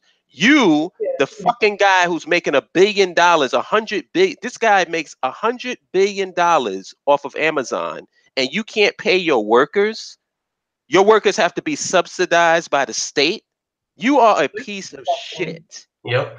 And if anybody agrees with a system the way it is, $100 billionaire, and his workers don't have a living wage, I can't fuck with you. Yeah, I didn't even know that. Now that I'm hearing it, I had no idea that was going on. Yeah, because if he doesn't pay whatever you can't pay, like if your workers, this is what, you know what? Let me just put it this way: a living wage benefits the entire economy. Right. Paying people, because if you pay people, most people, when you pay them, guess what they do? They spend it. Yeah, right. They buy shit. Most people, when they get money, they want to go on vacations. They want to buy cars. They want to buy clothes. We always buy food, so that's, you know, just a given. But money that you give the population puts back into the economy. Yeah. So I don't understand anybody who's a economist that says, well, they shouldn't be a living wage. No, the only thing you're saying is that no profit should be cut from business owners. Bullshit. The chat room is going crazy on the UBI, Universal Basic Income idea. What the hell is that? Do y'all know? Don't know. I will say this. Can somebody hit the like button? There's 49 people watching, 27 likes, and then we got, so y'all competing against one guy. One guy's got 40 dislikes. Can we help balance this out? Yeah. If you're in the chat room, click on that button, the thumbs up. Because all 40 of the likes on this video right now is from one person who's creating multiple accounts. Yeah, unfortunately. A whore that has a glazed asshole. Anyway. The whole thing is just so stupid. A question: what is the current minimum wage? Like, I'm just curious. I have not kept up with that. You mean like federal minimum wage? Yeah. Oh, it's something ridiculous. Let's see. It's like 11 something. Is it that much? Hold on, let me see. No, it is. It's either, I know that in New York City it's like 11 something, and believe it or not, up here it's like 10.25. Yo, son. What? The federal minimum wage is 7.25 cents an hour. No way. Whose is that? I got it right here. That's crazy. No way. Wait, what city is doing that? No, this is the federal. But federal minimum wage. Wow, yo. Wow. Not the state, because a lot of states are basically, some states have even passed a living wage. Right. The federal minimum wage is $7.25. I thought it. Are you fucking kidding me? In 2018, who was something like that in 2018? I was making $7.25 when I was 25 years old, and I'm gonna be 47 in 2 months. Oh my God. Yeah. Who endorses that system? Who endorses that as a system that we should bring over to the continent? Wow. $7.25. Damn. So Kofi said you need to make $30,000 to roommate in Brooklyn.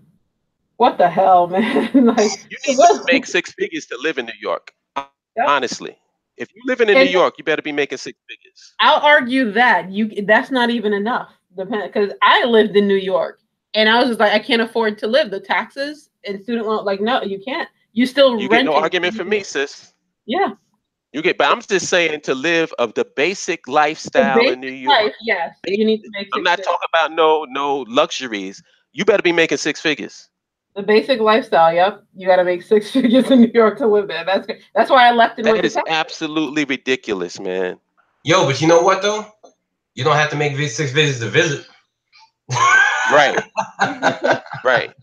You know, I ain't even, to be honest with you, I don't even know why people visiting anymore. It's just, I'm just done with this place, man. The only reason why I'm here is because this is where I work. So yeah, this is a means to an end. Once my contract is up, I'm out. Once my contract is up, I don't need to deal with this anymore. 725. That's heartbreaking. Like literally, like my heart just fell into my stomach. Hit the like button, y'all. Yeah. Hit the like button. Try not to think about the minimum wage when you hit that like button. That's depressing. Oh man, that's so depressing. That's crazy. Yeah. Keep in mind, that's the federal. That doesn't mean that, because you know each state has their own minimum wage. I think New York is what, 10 something, or is it 11? Said back in 1987, he was making $7.25 an hour when he worked in a gas station. Wow. But you know what?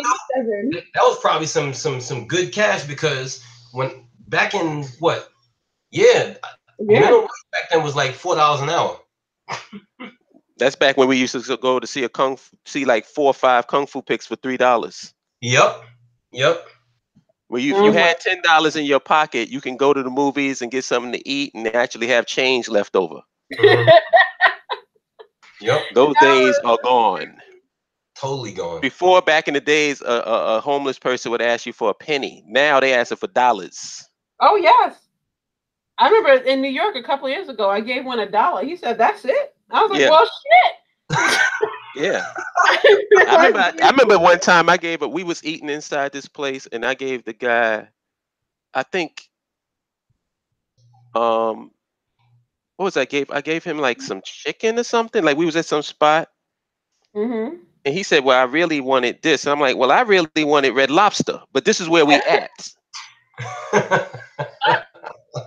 Like even they like, what? I really don't want to give you shit, but this is where we at. God damn, man. Oh my gosh.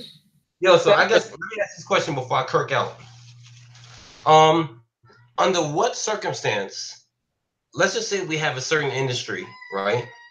And it is privatized. Under what circumstance do you think it should be nationalized? Because this will be a discussion in the future where there are certain industries that benefit everybody, but it's at the point where a few people own it and control it or whatever, but it's agreed that it'll benefit everybody if it is taken over by the government.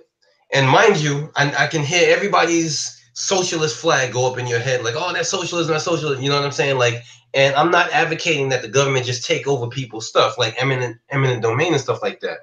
But at the same time, here's what I'll say to give a little bit of context. A lot of times when you're an employee, you really don't understand the moves of the entrepreneur business owner. And then when you become a entrepreneur, then you say, oh, that's why they did that. You know what I'm saying? So the thing about it is that I just think that as brothers and sisters who are having the discussions and making the moves to eventually be owners, I think that you and I need to start thinking as owners and say, well, it's not always bad that government nationalize certain things or take over certain things. So the question is, under what circumstance do you think that it would be right for us to take over certain industries? I don't think it's right to take over industries. I'm not into that. What I say is that what I feel like when you are paying taxes as a citizen, I think that the 3 benchmarks for me in terms of the way your society should be set, that if a person works 40 hours a week, 8 hours a day, that person is a functional member of the society. Right. It's inexcusable for that person to not have a living wage. Mm-hmm. Inexcusable. Because you're basically subsidizing people not working. Right. You're saying if you work 40 hours, because why work 40 hours a week and not get paid a living wage when you can just not work at all and live off government subsidies? Right. So you're incentivizing people to not work. I've Right. always believed that the people that's working, the working class people should be getting incentives up the ass. We should be getting discounts on our transportation. Why? Because we are contributing to the transportation every goddamn day when we go to work. Right. Yep. How come there's no incentives for working people? How come there's no subsidizing for the working class? What, are we just here to be like permanent cash cows? And we That's also need to really address this whole issue of profits. If a company is making the CEO, because I'm not even talking about what Amazon is worth, I'm talking about what the guy is worth. His personal individual wealth is able to amass that amount of wealth, and yet your workers have to go and get food stamps. That's disgusting. Then I that had means that you are expecting the citizens of Afghanistan to pay for your workers instead of you paying for them. I had no idea. Shit. Go into, if you make, I have zero sympathies for somebody that's a billionaire. Yeah. So you made $13 billion on your company, and to spread some of that wealth around to your employees, you'll probably end up making 12 billion or 11. Oh man, cry me a fucking river. Yep. And you know what? Nowadays, there's just as much, I want to say, CEO and billionaire worship as there is celebrity worship. So, in other words, like, people will flock to see what's going on with Kim Kardashian or Kanye West. Or there's enough people on YouTube watching all of these videos where they interview these billionaires, and they're like, if you find the secrets that they had, you can get rich too. And it's like, no, you won't, because you know what I'm saying. Like you don't know. They're only going to give you a small snapshot of what they did. They're not going to tell you about the crookedness they did, the people's backstage stabs and stuff like that. It's like, for me, I say this all the time. This is when I become racial. Is when people say, like for instance, white people say, I bust my ass to get to where I'm at. I'd be like, I guarantee you didn't. Right. And they're like, how do you know that? Because I know you. You guys, you say you busting your ass, but in reality, you disappear during the workday. You freaking, you do all sorts of different things that I can't even, I have a laundry list of the stuff that I know all of y'all do every time I get on the job with y'all. So you say you bust your ass to get somewhere, you are wrong. You knew somebody. Mm-hmm. I'm not saying that you didn't work hard, but what I'm saying is, wherever you got, it is the same was coined back in the day, and it still applies today. It's not about what you know per se, it's about who you know. Right. It really is. And you living in a white society. This society was created for you. So cry me a river off of your problems and within the society that you created. Right. Right. That's why I don't give money to white bums. You're gonna come up to me. Oh, there's not been a white bum ever that's got a freaking penny from me. Are you kidding me? You in a society that was built for you, and you still a loser? That's like a homeless black person in Afghanistan. Mm-hmm. Yeah, it's like, oh, come on, it's on you. There's not gonna be no homeless black people in Afghanistan. Right. Right. Yep. Like, this society was created for you. Yep. And you begging me, the dude that you think is inferior to you, for a penny and a dollar? For real. And the minute you get, it's like, yo, you know what it's like? It's like, and this is I'm sorry. Me. Oh, go ahead. I'm sorry. I want to make up, because Bruce Leroy, which is a hilarious name, by the way. Right? I love that name. I love that name. He made a good point, and I just want to acknowledge it so he doesn't think we're ignoring it. I'm against the living wage. Automation is killing jobs. According to MGI, 73 million jobs will be eliminated by 2030. So the people who will have a living wage are the people who have a job. He has to ask a question. He raises an excellent point. And this is something that the guys who did the Zeitgeist movement were raising years ago, about 10 years ago. They said, basically, automation is taking over human labor. Mm-hmm. the only last vestige of human labor really left is the service industry. Right. And they're replacing that too. So we're going to have to make some major decisions as not only a nation, but I think the world is going to have to make some major decisions on how is this model of capitalism that we're using sustainable? That's a good These point. are decisions that have to be made. I got Because some. I made this point, and I'm so proud of myself. This is why I call myself the Prophet Holip. I made this point in high school, son. I am not lying to you. Mm. We were talking about this whole. It was in a social studies class, and I made this point even back then. I saw it. I said, if you keep making things more and more efficient and eliminating human labor, who's going to buy the products that you're producing? Exactly. I said that when I was in high school. Yep. Yo, but you know what?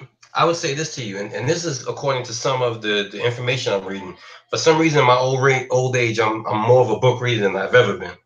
But one of the things that I'm seeing is they're saying that the fear of automation is not as legitimate as as it really could be. So in other words, like, you should fear automation to some degree, not you should respect it. So in other words, what they're saying is that if you're in an industry that you think is going to be automated, you need to see that coming, and there's certain ways that you still can be viable if you adapt to it. The problem is that a lot of people see automation and they think, when it comes, they're just going to sit down and die somewhere.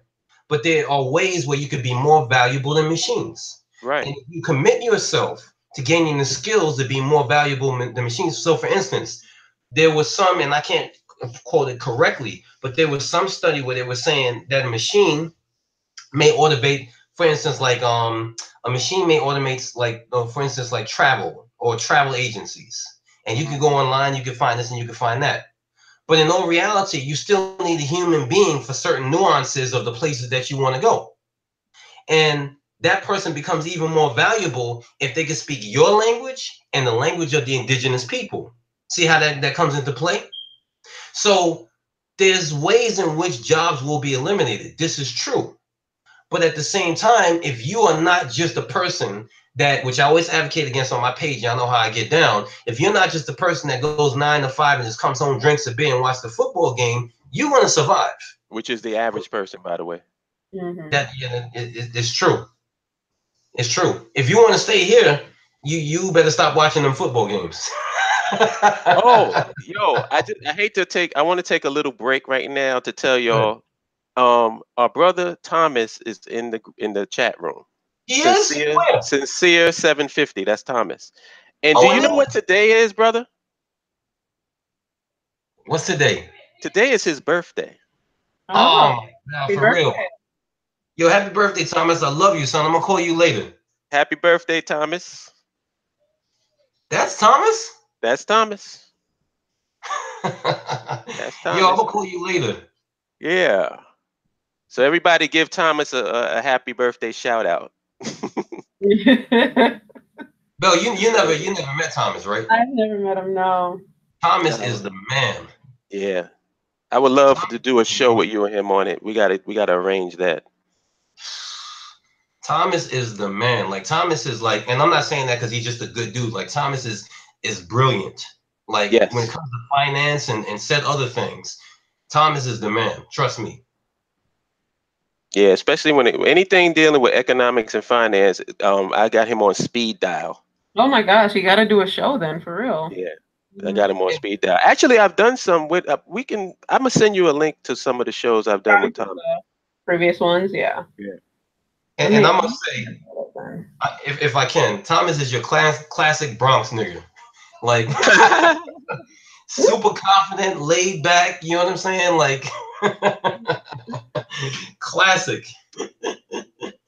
No doubt. Yeah, I love my classic New Yorkers, but we represent the New York, man. I'll be there. I hope you're having a good day, brother. Enjoy it. For real. So I guess that's it for now, right? Have we covered everything? Yeah, we even went past the half hour that you requested. Yeah, we most certainly did. Almost 2 hours. But I think that was good. I think we put enough stuff out on the table for people to consume. 44 people watching, 33 likes, 40 dislikes. Word. I'm actually quite loving the dislikes because it actually brings more attention. Because Yeah. people are like, well, why are they disliking this? Like, they're talking about this. Well, okay, the people who dislike this got to be idiots. So Yeah. But I guess he shot his load, like he can only get off one nut. So he did that in the first half hour of the show, and then he kind of petered out as they. I did that in the first half. That's so true. He did it all at once and then left. Yeah, that's how they normally do. They peter out, they lose it. The girl got to go home. Isaac K calls him Duke of York.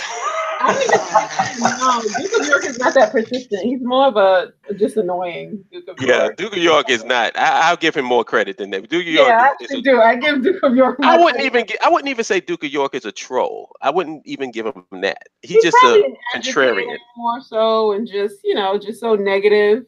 More of a misery merchant in the sense, but not a troll. This guy is got his baby oil and hot rag out, and he going at it, man. We really triggered that War Secrets dude earlier. That dude was in his feelings. He was drinking out. Take the prerequisites. That's what I say. Take the prerequisites before you come to these conversations. Are we gonna have to? Maybe I have to create a playlist of like BAIO rudimentary introductory courses. Yeah, introductory. Right. We already have a playlist, brother. It's called "My Name Is My Name." Oh yeah, that's right. You go to that good brother's channel, you're gonna get everything you need, and it's clipped, and he edits it, and that for the longest time, that dude was the MVP of the BAIO, and I will always thank Allah for that dude, always, because he kept it alive.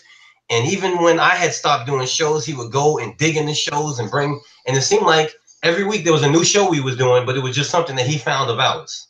Right. So if you really want to know, the source material of BAIO, My Name Is My Name. That is the place that you need to go. And he's in the BAIO too. He's in the BAIO. For real. But I would like to take the time out to really honor and thank our sisters for the consistent shows that they've been doing. A special shout out to Sister Militant Black Buddha. Oh yes.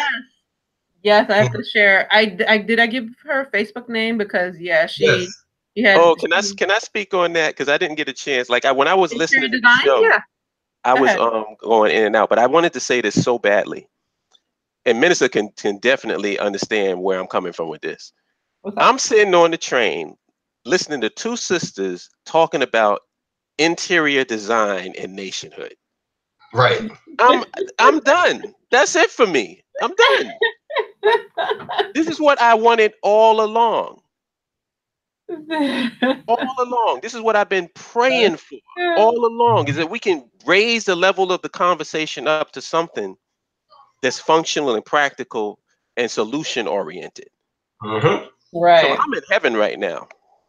Right. I mean, she talked about some things that she thought about, and I just need to thank the BAIO first for all of this, just because it really, after talking to her too, and she said the same thing, it motivated her to just do more, being with the BAIO. She's like, oh my God, there's so much stuff I need to read that she's going back into, just to, put herself back into competition with of what she needed to do to get her license. I've been taking online courses. Like, I've been so busy because of you guys, but I love it. It's like, it's keeping me busy, but it's so positive. I really do love it. It's like always new stuff I want to look into. So I'm like, man, this is wonderful. And like, I was telling my brother Dada, he was like, yeah, like we all gonna learn and grow together with this. That's what it is. So you guys have motivated a lot of us. There's another in our Facebook group who's into welding now because of the BAIO. Yup. Like, damn. Oh, and by the way, that's my dad talking to him. Did y'all know that? Oh, no, I didn't know that. That's Reggie Seal Sr. That's my dad. Oh, wow. Yeah, my dad is in the BAIO. Wow. That is my dad schooling him on welding. That's what's up. Really? Yeah, so if you doubted my commitment to nationhood, my dad is in the BAIO.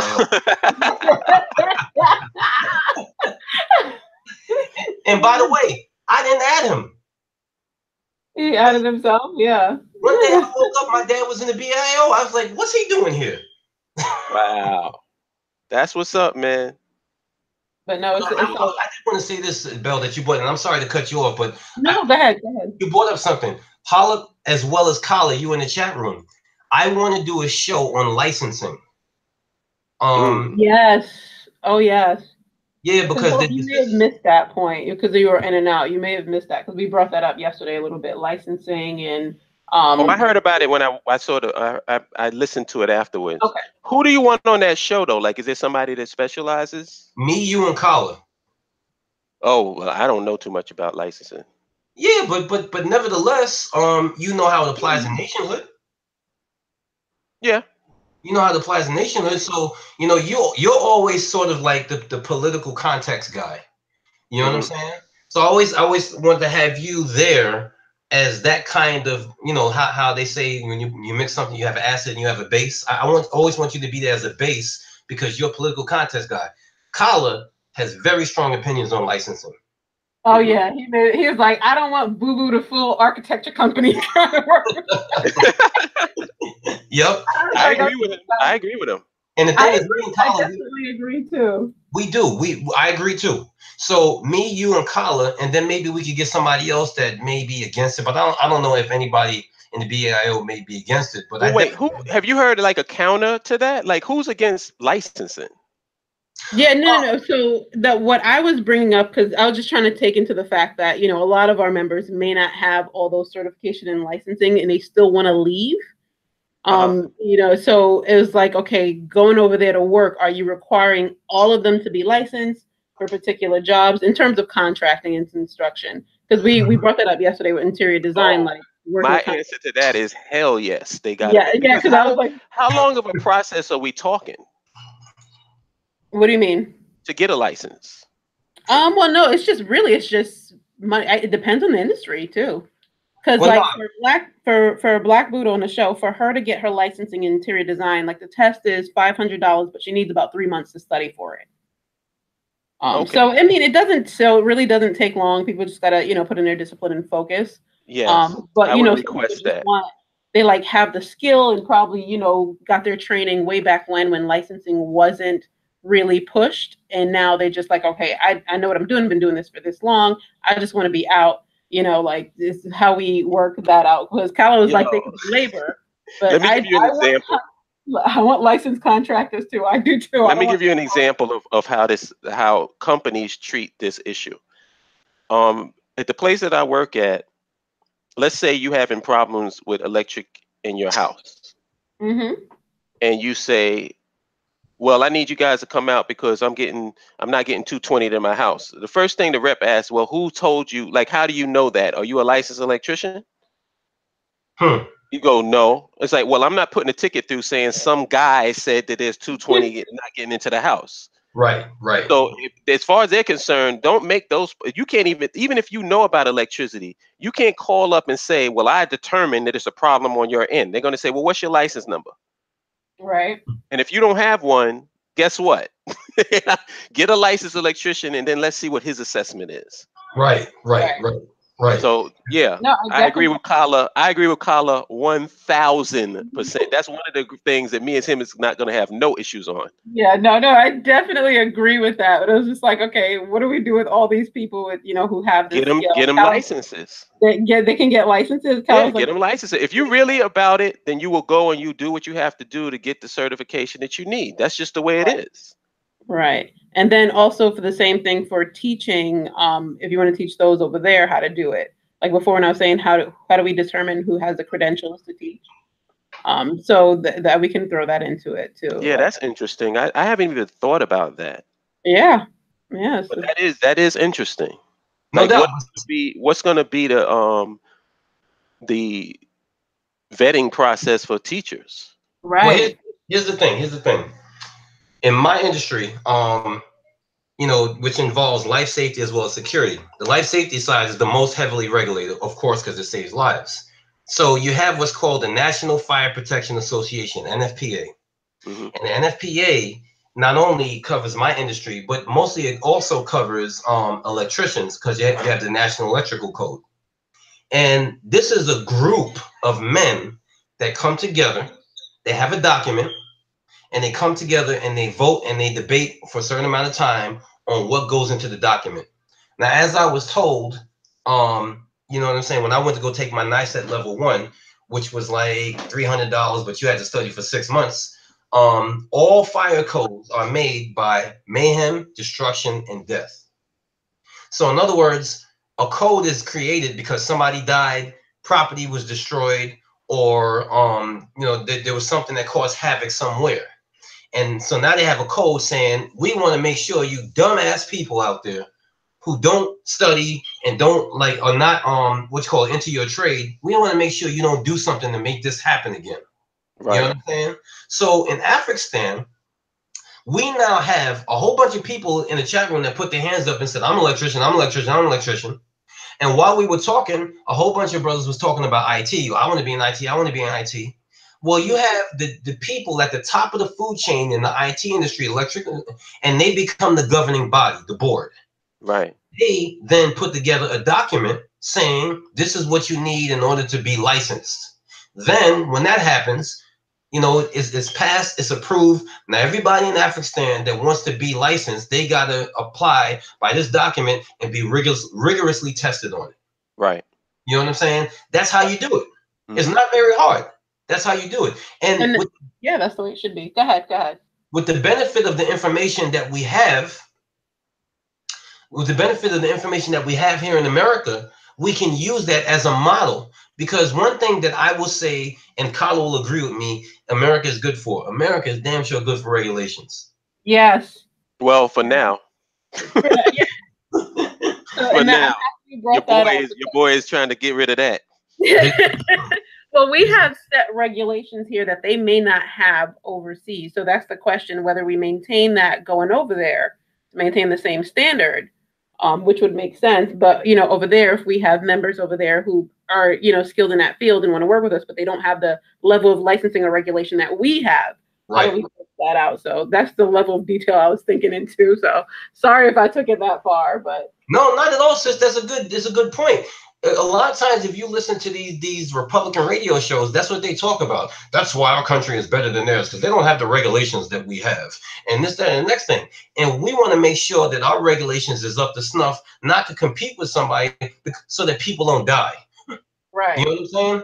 I'm in the people don't die in business. Yeah. Yeah. That's what codes are for. Yeah, yeah. And then so it's just making sure those over there are up to that similar code.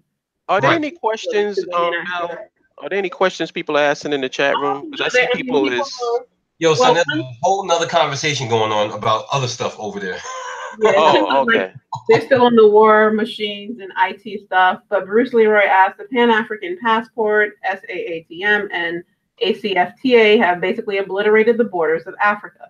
Can you please do a show on how the BAIO will operate under this new paradigm? What did he say that was? It sounds like two different organizations, SAATM and ACFTA. I'm going to look that up right now. But because I don't like speaking on shit I don't know nothing about. Yeah. This is the African Union. Oh, is it? Okay. I can give you a hint, though. We did say that we would have borders. We did say that. That is definitely something we've said in the past. I've done 3 shows on it. Nation with borders. The African Continental Free Trade Area. Okay, and this is a list of countries that signed. Let me send this to you in the chat room. Wednesday night for you guys? If that's the only night he got, I can do it because I have a graduation this Wednesday. So that means that I show up, hand out pizza, hand out a certificate, and everybody goes home. So I can do it. Oh, you can do Wednesday night? Click on that link, y'all. Okay, I got this one.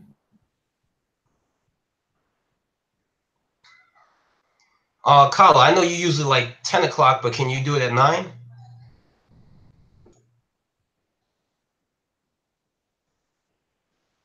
Okay, so I see that. That's a good question, Bruce Leroy.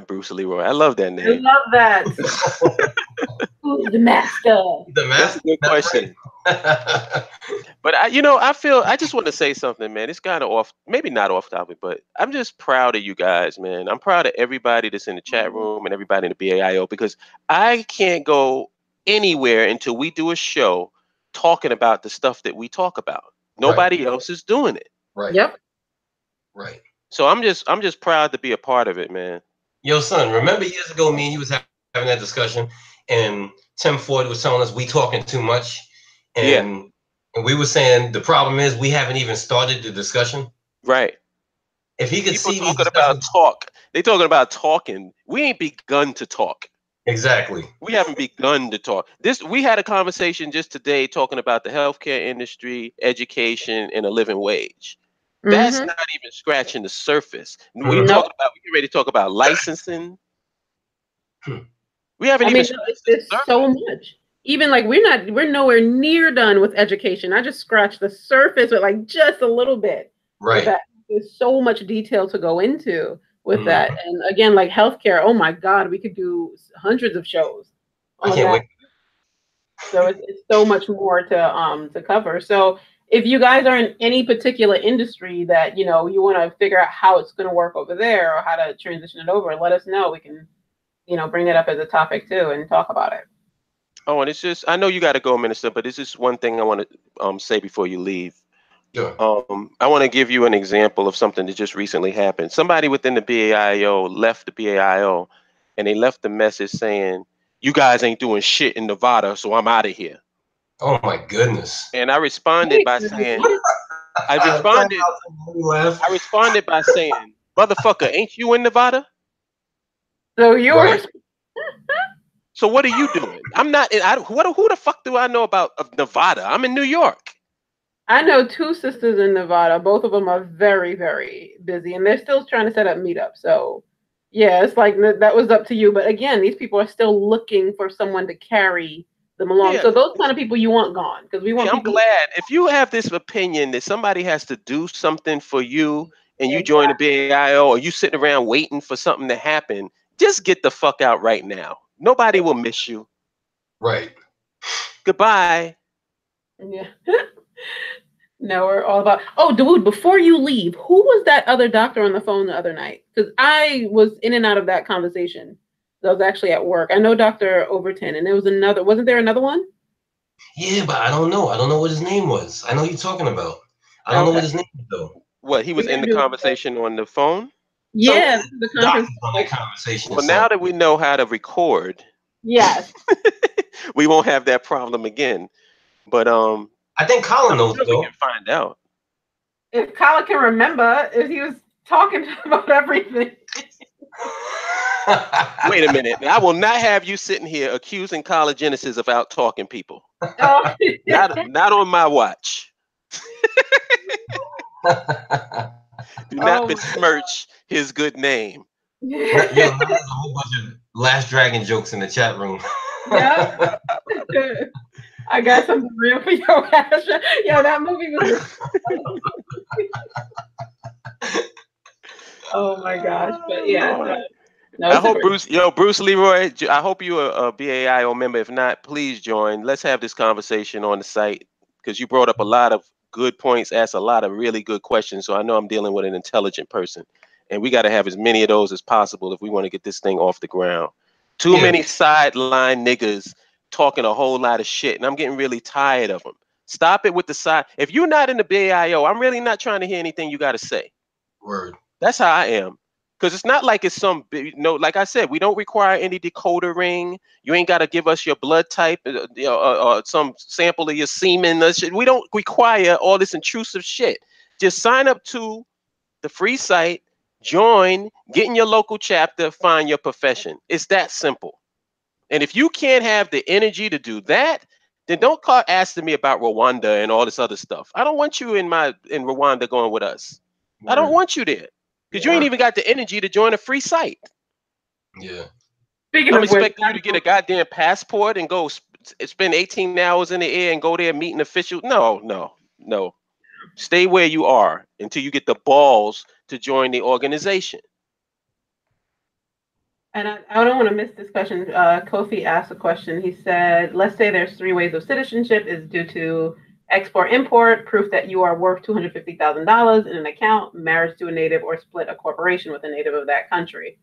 How simple or difficult would it be to establish all 4 or 5 options of citizenship?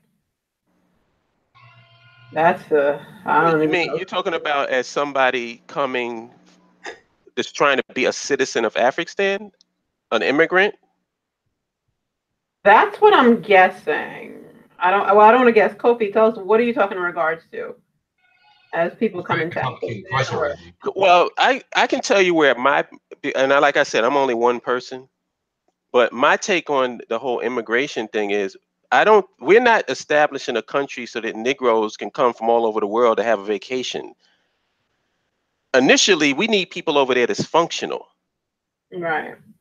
So I'm thinking, like, if you coming in saying I want to be with Africa, then obviously what you want to help build the infrastructure, or what you just want a villa so you can sip some Mai Tais? Because I'm not interested in that.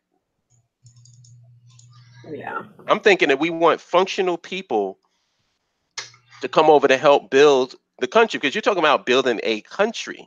Right. That's no small feat. Right. I mean, at the very least, let's say you give us 10 years. So are we talking about within the 10-year period, the building process, or are we talking about after everything has been established? That's what I need to know.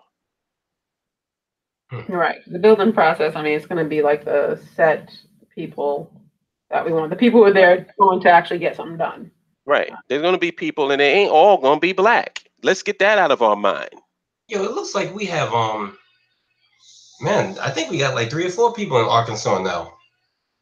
Yeah. Sounds like a meetup. But he said to settle, well, he said Afghanistan, but I'm guessing that he meant Afghanistan. Afghanistan. Oh, no. Please don't say Afghanistan. Well, it started off with Africa. Oh, yeah, he made a mistake, I think. I think he made a mistake. I think he's talking about Afghanistan when we first got him. How do we establish the first couple of You're going to get settled and get beheaded is what you're going to do. Damn. You know what? There's so much I can go into, but I don't want to stay on because it's like 2:05, so we need to wrap it up. Yo, Colin, 9 o'clock, big brother. 9 o'clock on Wednesday. Wednesday with you guys, right? Yes. All right. I think I can do that. I think 9 I can work with. I just got to get some rest before, but I can do it. I definitely could do it. It's worth it to get the 3 of us together, because the 3 of us ain't been together in a long time, and God knows how that's going to turn out. So I'm just coming. Y'all better win. Better get your chance in the rope. Me and Carla had like a hour-long conversation the other day. I wish I could have recorded it. I'm going to talk to him before then, because me and him, I think it's been a week since we spoke, so I got to get at him anyway. But all right, y'all. Thank you very much. Love y'all as always. All right. Love you all. Peace to you all, and have a good rest of your day. And happy birthday, Thomas. Yes. Right. Peace, everyone. Peace.